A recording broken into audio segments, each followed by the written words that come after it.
అర్జున్ సుభద్రాల కోసం తనే నేరం చేశానని అహల్య ఒప్పుకొని లొంగిపోతుంది.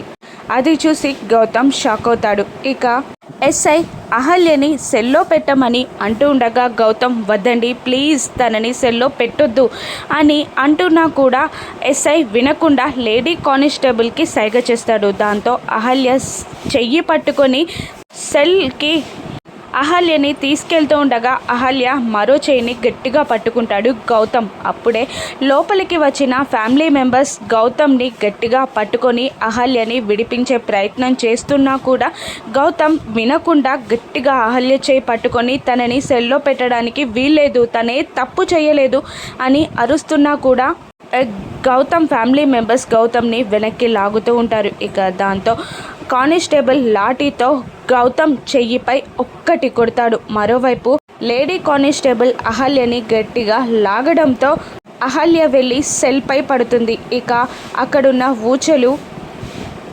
అహల్య తలకి గట్టిగా తగలడంతో అమ్మా అని గట్టిగా అరుస్తుంది. అహల్య తలకి దెబ్బ తగిలి రక్తం కారుతూ ఉంటుంది. లేడీ కానిస్టేబుల్ అహల్యని లాగి సెల్లో వేసి తాళం వేసేస్తుంది. ఇక అది చూసి గౌతమ్ షాక్ అవుతాడు.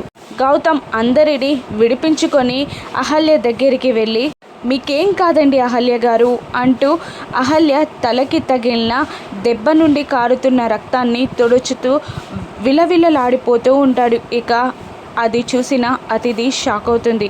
అమ్మా అని ఏడుస్తున్న అహల్యని చూడలేక బాధపడుతూ పరుగున వెళ్ళి ఫస్ట్ ఎయిడ్ బాక్స్ తీసుకొచ్చి అహల్య దెబ్బని క్లీన్ చేసి బ్యాండేడ్ వేస్తాడు గౌతమ్.